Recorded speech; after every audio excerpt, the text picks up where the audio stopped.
एक हफ्ता बीत गए थे। गुड़िया के गायब होने के बाद मम्मी बिल्कुल टूट चुकी थी। रोज अलमारी के सामने बैठकर रोते रहती थी और वही फोटो देखती थी जिसमें गुड़िया और शनाया थी।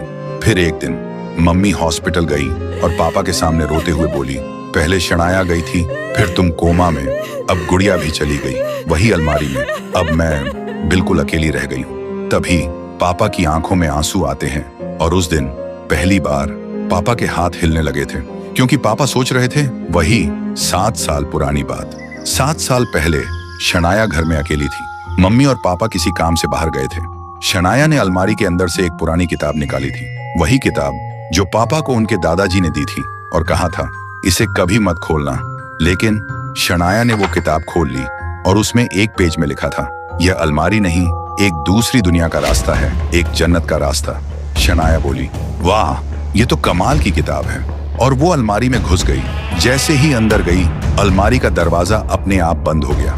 कुछ देर बाद मम्मी पापा घर आए और जैसे ही घर में कदम रखा तो उन्होंने अलमारी के अंदर से कुछ आवाजें सुनी। दोनों दौड़ के अलमारी के पास गए, दरवाजा खोला और जो देखा उनके पैरों तले जमीन खिसक गई। शनाया अलमारी के अंदर मरी हुई मिली थी। ये देखते ही पापा का मन इतना डर गया कि वो वहीं घूम गए और कोमा में चले गए।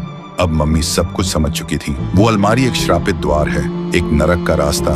फिर एक दिन मम्मी ने सोचा इस अलमारी को अब खत्म कर देना चाहिए, लेकिन तभी उसकी नजर उसी किताब पर गई।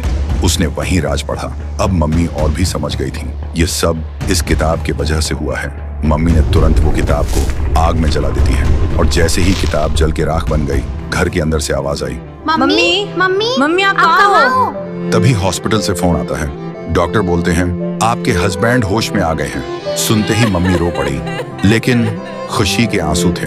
तभी घर के अंदर से गुड़िया और शनाया दोनों आती हैं। मम्मी देखती हैं शनाया अब बड़ी हो चुकी थी। दोनों बेटियां बोलती हैं, मम्मी आप रो क्यों रही हो? मम्मी मुस्कुरा के कहती हैं, कुछ नहीं बेटा, बस ऐसे ही। तो दोस्तों, आपको यह कहानी कैसी लगी कमेंट में जरूर बताना, और अगर आप चाहते हो और भी ऐसी कहानियां तो इस वीडियो को 1 लाख लाइक तक पहुंचा दो।